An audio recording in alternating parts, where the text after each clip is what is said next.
E hoje, por que eu falei desse assunto? Porque hoje eu quero falar sobre milagre. Eu creio que tudo é possível em Deus. Eu quero pregar sobre esse tema nesta noite para os irmãos. Eu creio que tudo é possível em Deus. Tudo é possível. Deus pode e Deus faz grandes milagres. Deus está a fazer grandes milagres nesses últimos tempos. Mas Deus faz porque existe um propósito. E esse propósito é que o seu nome seja glorificado e exaltado. E Deus deseja, sim, manifestar a sua glória na nossa vida e nessa comunidade, nessa cidade, nesse país, nessa nação. Deus faz lá, Ele pode fazer aqui. Deus tem feito grandes coisas em muitos lugares que eu estou a ouvir, muitos testemunhos, então eu creio que também Deus pode fazer grandes coisas aqui, a começar aqui no nosso meio, a começar pela sua vida, a começar pela sua família, em nome de Jesus. Então eu creio que tudo é possível em Deus. Abra a tua Bíblia no Evangelho de João, o Evangelho segundo João, capítulo 2.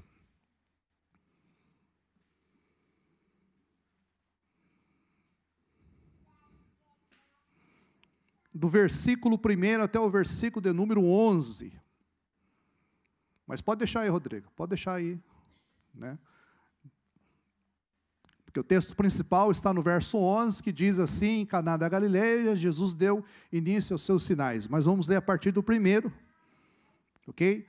Abre a tua Bíblia aí, de papel.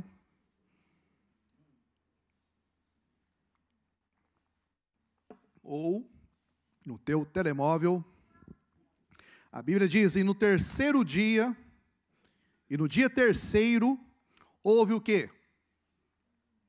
Me ajuda aí, houve um casamento em Caná da Galileia.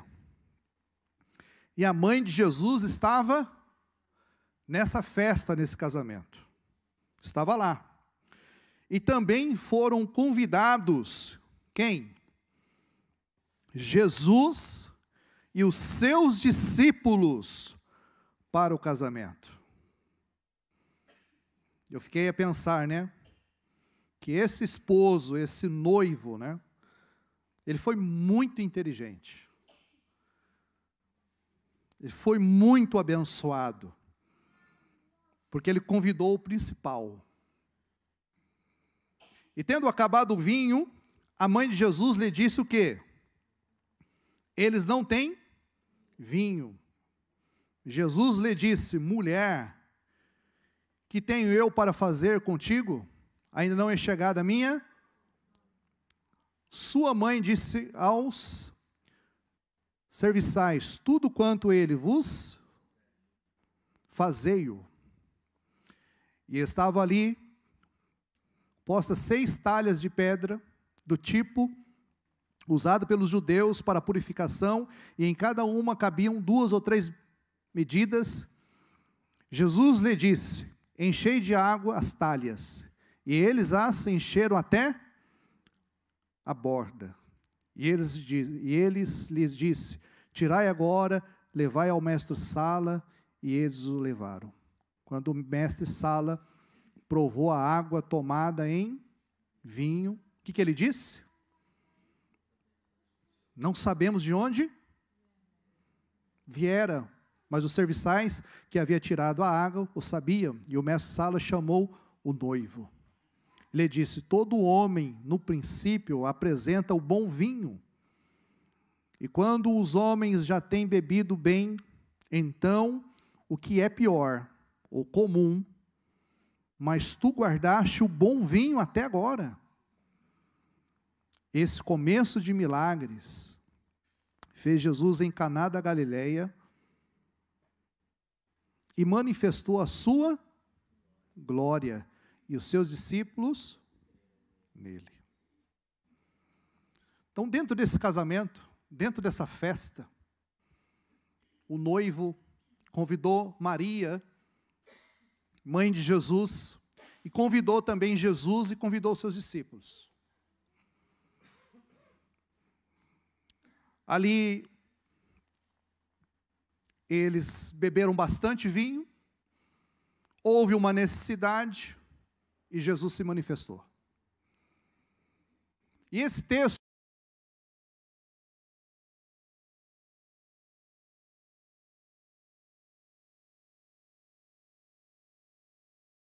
Jesus agora ele se manifestou, trazendo para aquela festa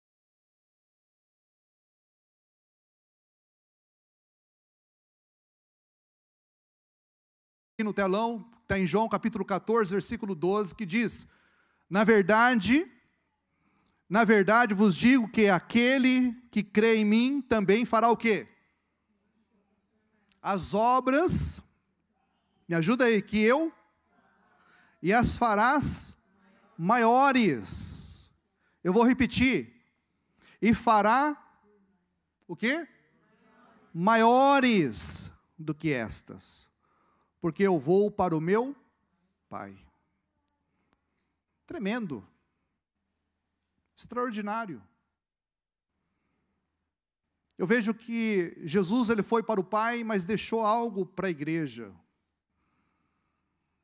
Jesus também deixou essa missão para a igreja. E eu vejo que temos ministrado muito pouco sobre milagres.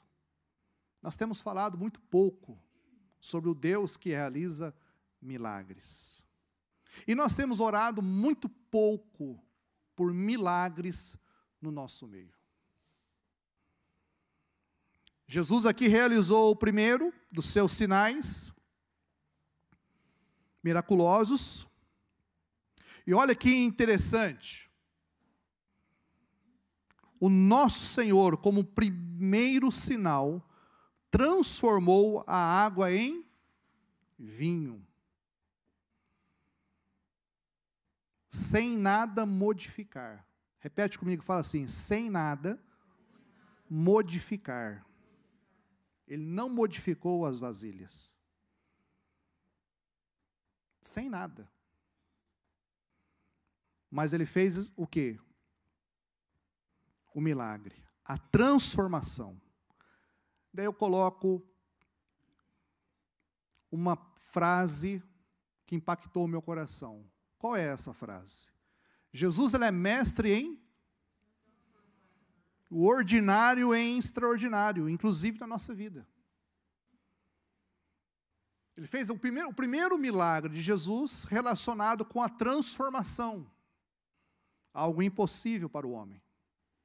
Mas o Senhor pegou aquele algo comum e transformou em algo extraordinário. O Deus que nós servimos age dessa forma. O difícil para ti pode ser realizado pelo poder dele.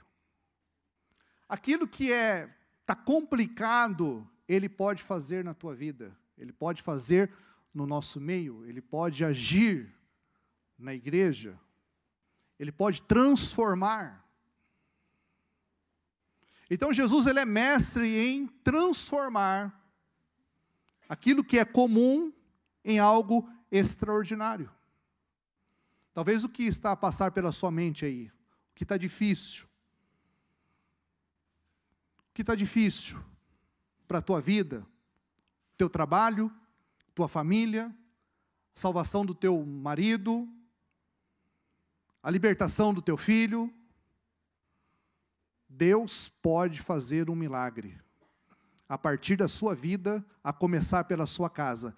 Os irmãos podem dizer amém por isso?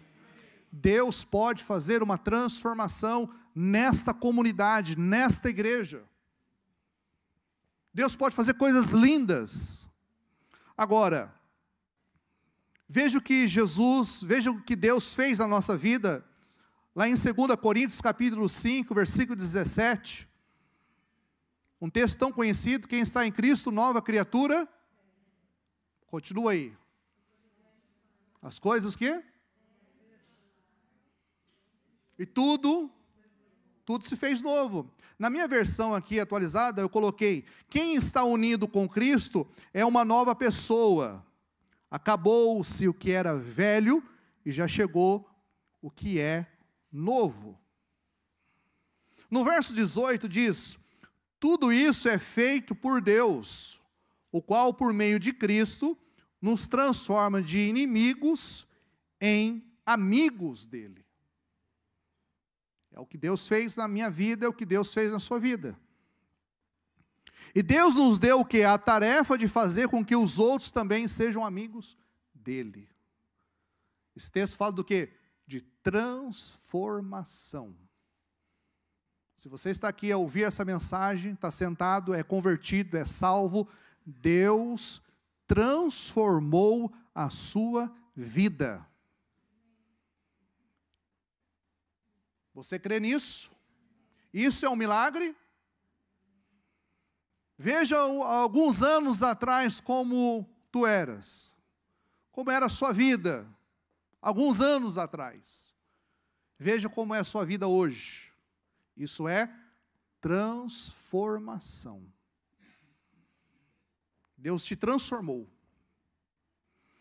O milagre das vasilhas de pedra é este. A pequenez torna-se grandeza. A água em vinho doce. Oh, glória. Eu lembro que os irmãos iam para minha casa e todo o dinheiro que meu pai ganhava, ele gastava com bebidas. Então os irmãos iam para minha casa porque minha mãe pedia oração pelo meu pai, por uma transformação, por um milagre. Os irmãos entravam na minha casa e falavam assim: ei José, é José também, ei José, vamos para a igreja? Ele falava: para o bar? Daqui a pouco estou indo. Ou seja, ele brincava ainda. Mas chegou um dia que Deus ouviu a oração da minha mãe. E na sala da minha casa, o meu pai se prostrou e se entregou e falou: a partir de hoje, não bebo mais e não fumo mais. Aleluias. Quem faz isso? É Deus. Quem faz isso? É o Espírito Santo.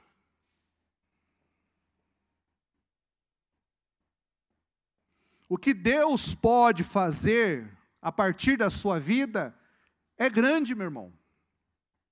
O que Deus pode fazer a partir dessa congregação aqui é grande.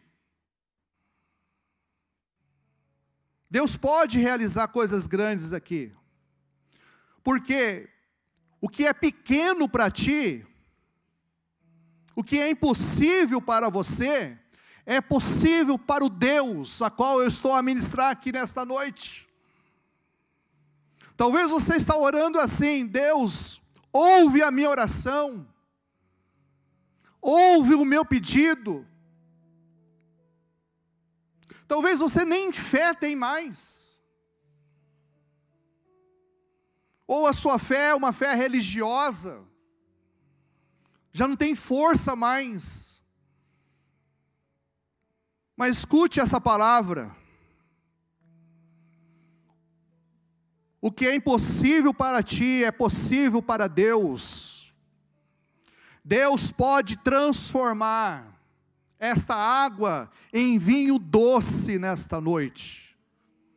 Deus pode agir na tua vida, na tua casa, ainda hoje.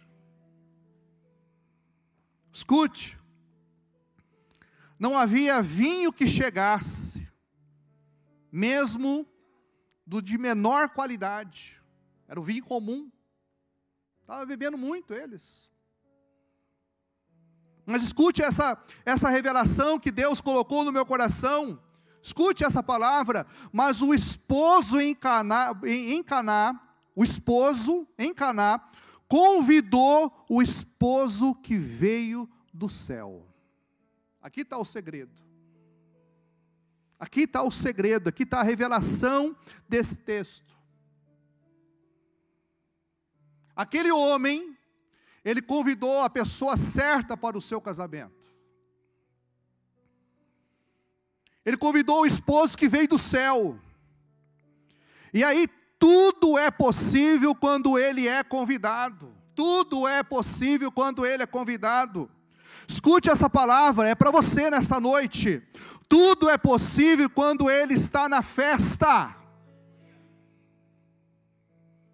Quando ele está na casa, sua glória se manifesta. Tudo é possível quando ele está presente, quando ele está na festa, quando ele faz parte da minha vida. Tudo é possível.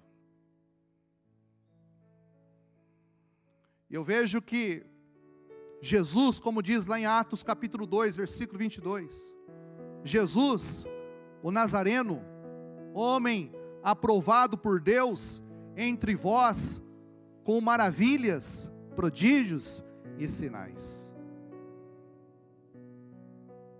É o primeiro ponto. Jesus, homem aprovado por Deus entre vós. E os milagres, pastor?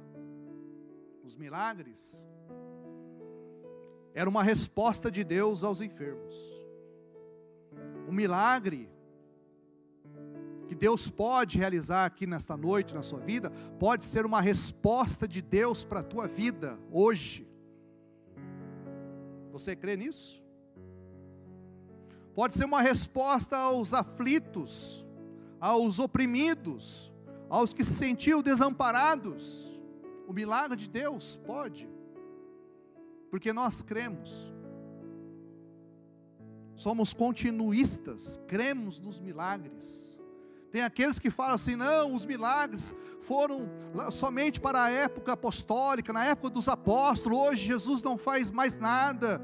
Faz sim, irmãos, faz sim, Ele está a fazer, aleluias, Ele está a fazer grandes coisas. A presença do Espírito Santo é real, Ele está aqui no nosso meio, você crê nisso? Ele está aqui no nosso meio, Ele é Espírito, Ele é Deus, Ele é verdade, aleluias, e precisamos buscar a Deus em Espírito e em verdade. Muitas vezes, nós nos trancamos, muitas vezes nós entramos dentro de um culto, irmãos, já com o coração fechado, com o coração assim, trancado. Em nome de Jesus, abre o teu coração nesta noite, e deixa o Espírito agir sobre a sua vida. Deixa. Eu estava me lendo essa palavra, daí veio algo na minha mente. Coloca para mim, Denis, o próximo slide. Nós somos apáticos ou fervorosos? Sabe o que é um crente apático? É um crente desapaixonado, é um crente indiferente, é um crente desinteressado. Se der tempo eu vou ler a Bíblia, se der tempo eu vou no culto de oração, se der tempo eu vou na escola bíblica, se der tempo aí eu vou orar. É um crente apático, porque agora virou moda, né? Eu sou cristão, eu sou crente, eu sou de tal igreja, eu sirvo, não serve mais a Deus, eu sirvo a tal apóstolo, eu sou desta comunidade. Não, queridos, a glória não é para o homem, a glória é para Deus. O que é ser um crente fervoroso? Falamos essa palavra aqui no culto de oração. Ser fervoroso não tem nada a ver com a placa, com a denominação. Eu sou pentecostal, eu sou neopentecostal, eu sou tradicional. Não tem nada a ver com isso. Ser um crente fervoroso é ser um crente bíblico, é ser um crente que anda de acordo com a palavra de Deus. Ser crente fervoroso é um crente que busque a Deus em oração, é um crente que anda segundo os padrões bíblicos, é um crente que está se movendo em Deus, é um crente que está falando: Senhor, eu vou fazer uma festa, mas o convidado mais importante é o Senhor. Senhor, eu estou a construir a minha casa, vou colocar minha família dentro dessa casa, mas a pessoa mais importante dentro dessa casa é o Senhor.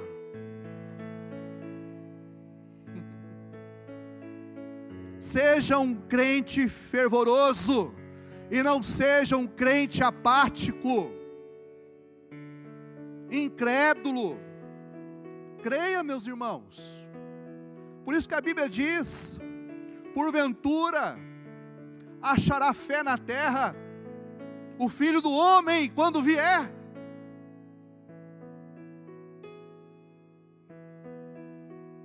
Seja apaixonado pela palavra de Deus. Enquanto eu estava lendo essa palavra, o Espírito Santo colocou um texto no meu coração. Abre a tua Bíblia em Lucas capítulo 10, versículo 13. Deus colocou esse texto no meu coração, Lucas 10 e 13, daí assim foi como uma bomba, sabe? Foi algo assim, foi: Deus, tenha misericórdia. Tenha misericórdia, Senhor. Olha o que a palavra diz: ai de você, Corazim, ai de você, Betsaida, porque se Tiro e em Sidom se tivesse operado os milagres que foram feitos em vocês, há muito que elas teriam se arrependido, assentadas em pano de saco e cinza. Não é isso que está no texto? Ok? Corazim e Betsaida ficavam na localidade da Galileia. Só pensar aqui no mapa de Israel, ali para o norte. Eu tive o privilégio de estar ali com a Sônia, com a Júlia. Tive esse privilégio de estar ali com elas, nessa região da Galileia, onde o nosso mestre mais atuou, foi ali. Tiro e Sidom ficavam mais ao norte da Galileia, e eram considerados que as cidades pagãs não professavam que a fé no Deus de Israel. Estou a falar de duas cidades que estavam dentro da Galileia, e é onde mais um mestre atuou com os milagres, com a pregação, com a sua presença. Jesus atuou muito ali na região da Galileia. Agora eu estou falando de duas cidades pagãs. E a Bíblia diz: se tivesse operado os milagres que foram feitos aqui, eles teriam se arrependido. Ainda tem a palavra dos fariseus. Mateus capítulo 12, versículo 24. Mas os fariseus, ouvindo isso, diziam que esse não expulsa os demônios, senão por Beelzebu, príncipe dos demônios. Falando de Jesus. Agora, se você ler João capítulo 7, vocês vão entender que alguns murmuravam dizendo: ele é bom. Outros diziam: não, ele não é bom.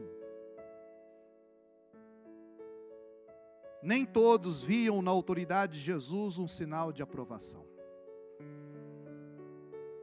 Jesus, ele foi reprovado por muitos. Muitos abandonaram Jesus. Muitos deixaram Jesus. Muitos não creram nas palavras de Jesus. Muitos não creram nos milagres. Muitos falavam, são demônios. Mas certamente teve aqueles que creram, que acreditaram, que confiaram. E Jesus, ele foi firme. Os fariseus acusaram de pactuar com os demônios, no propósito de iludir, de enganar o povo. Mas Jesus não recuou, não ficou desanimado. O fulano ali não gosta de mim, não vou deixar de pregar. Estou sendo perseguido, eu não vou fazer mais. Não. Jesus, ele seguiu. Jesus desafiou-os ao reafirmar os sinais como evidência da chegada do reino de Deus. Eu digo para a igreja das Taipas, a nossa igreja, que o reino de Deus é chegado nesses últimos tempos. O reino de Deus é chegado nessa hora, nesse momento.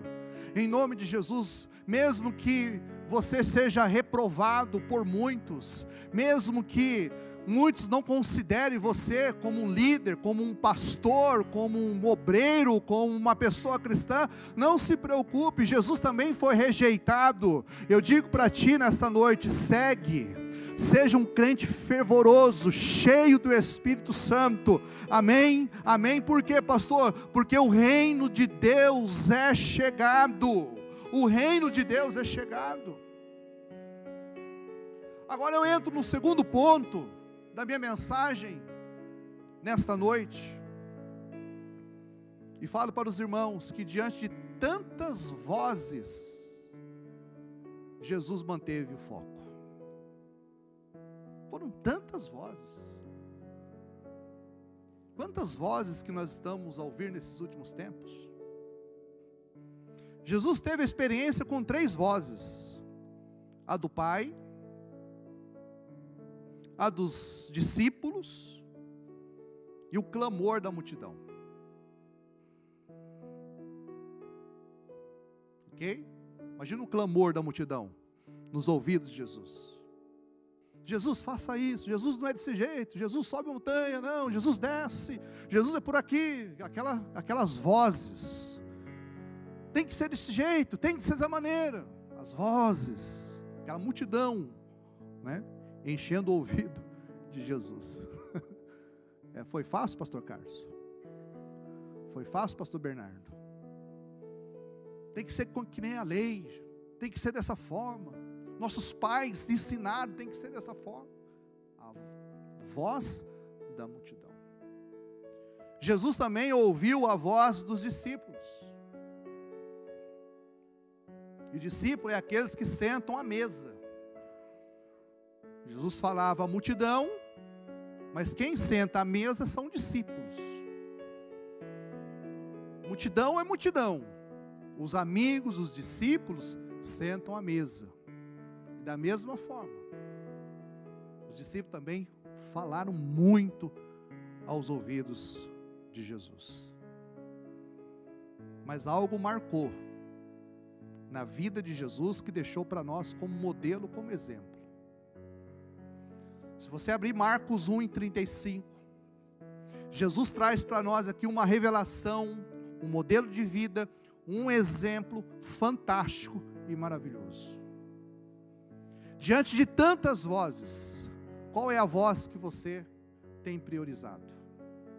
Diante de tantas vozes, qual é a voz que está guiando a sua vida, a sua mente, as suas emoções, o seu coração?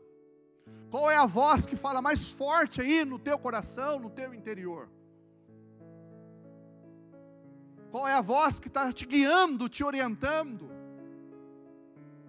Então Jesus, ele deixou aqui para nós um exemplo maravilhoso. A Bíblia diz, em Marcos 1:35, e levantando-se de manhã, muito cedo, estando ainda escuro, saiu e foi para um lugar lugar deserto. E ali,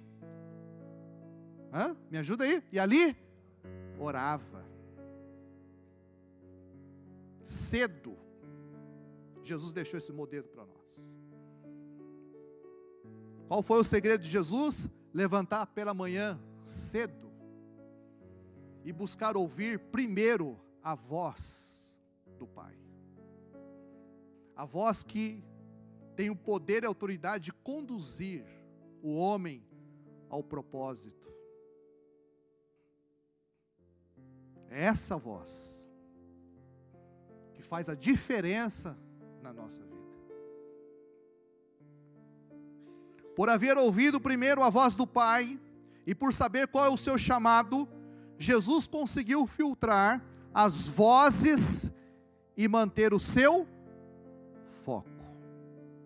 Só consegue manter o foco quando a pessoa, quando o crente, ele prioriza a voz certa, que é Deus. Quantas pessoas, ou quantas vezes você já ouviu algo para paralisar a sua vida, para trazer desânimo para a sua vida, para tirar você do foco, para lançar você para fora, para longe? Quantas vezes? Quantas vezes o inimigo das nossas almas chegou para você, dizendo: você não vai conseguir, você é um fracassado? Quantas vezes ele falou na tua mente para você entregar tudo?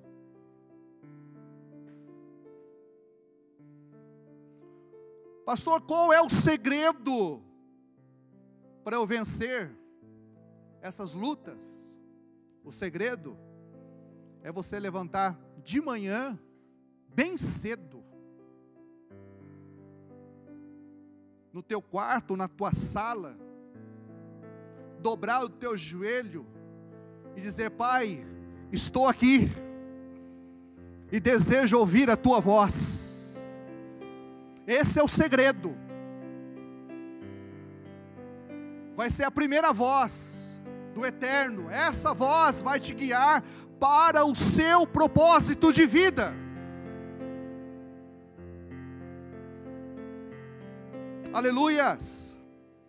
Eu tenho uma mensagem aqui de Charles Spurgeon que diz assim: deveria ser a nossa regra nunca ver o rosto dos homens antes de primeiro ver o rosto de Deus. Amanhã é a parte para o dia e deve ser bem, ou seja, amanhã é a porta para o dia e deve ser bem guardado, ou guardada com oração. Olha para mim. Correr da sua cama para os seus negócios, sem primeiro passar tempo com Deus, é tão tolo quanto não se banhar ou vestir. É tão estúpido quanto correr para a batalha sem armas ou armadura.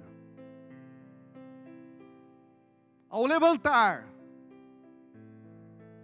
e você logo correr para a sua atividade, sem antes de ouvir essa voz, sem antes de falar com o Pai, é loucura, é tolice. Porque durante o dia você corre risco de errar, de pecar, de falhar. Mas se você priorizar a voz do Pai, você com certeza vai contemplar o milagre.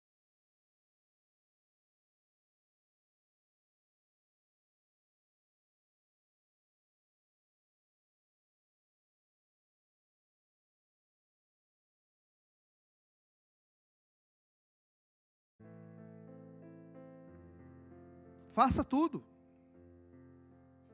Faça como Jesus. Lucas 5,16, a Bíblia diz: Jesus, porém, se retirava para lugares solitários e ali orava. Tem mais um testemunho aqui de Susana Wesley. Susana, uma mulher. Já leu sobre a história dela? Susana tinha 10 crianças numa casa pequena. 10 crianças. Susana, uma mulher crente. O marido dela, um homem crente.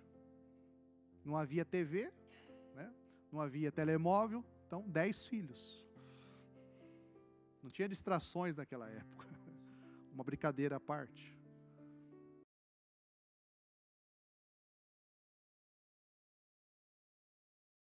Da sua cabeça, quando queria um tempo de calma para orar. Parece que eu vejo essa mulher na sua cozinha, aquelas crianças, né? Agitadas. Corre para lá, corre para cá. Naquela agitação, ela pegava o seu avental e colocava sobre a sua cabeça. Para quê?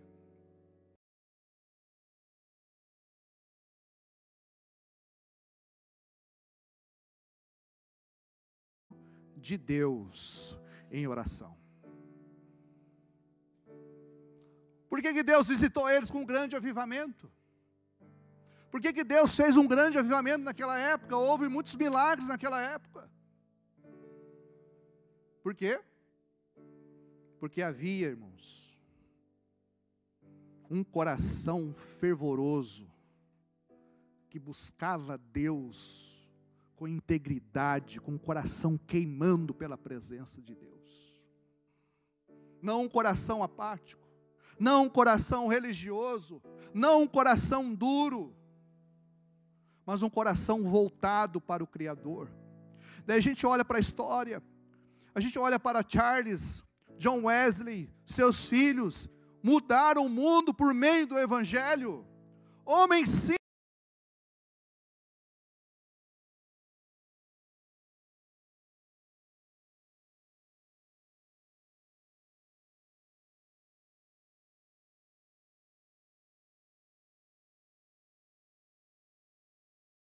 Senhor, derrame sobre Portugal essa unção, esse derramar do Espírito Santo.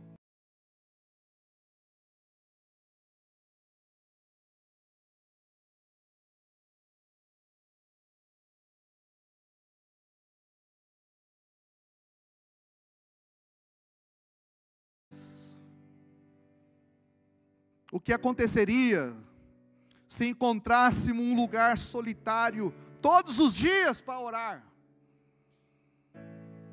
O que aconteceria na nossa vida?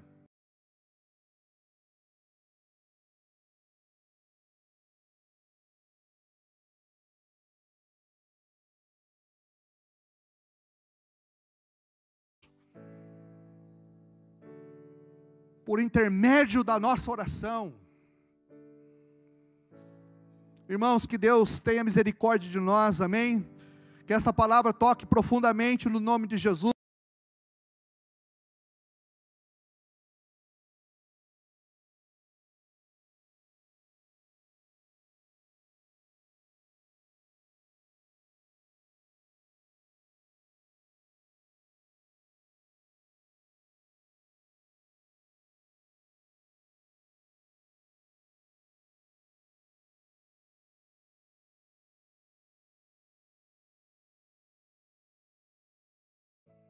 Deus quer manifestar a sua glória.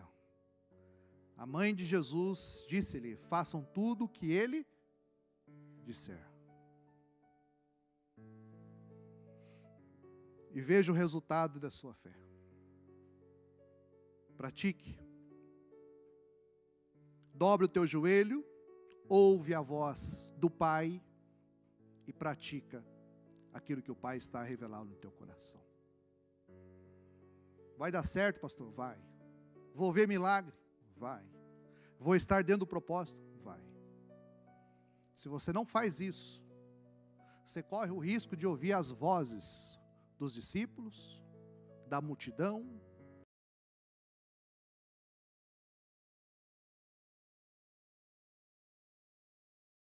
para tirar você do caminho da luz. As vozes estão por aí. Quero orar por você. Você pode se colocar de pés.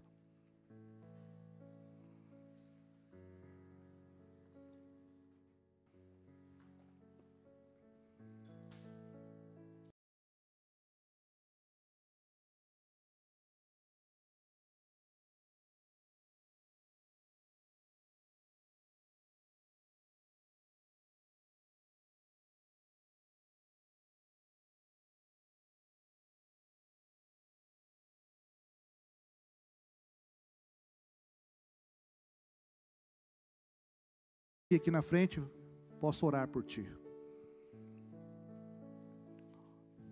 Se você quer um milagre e deseja um milagre da parte de Deus, eu posso orar por ti.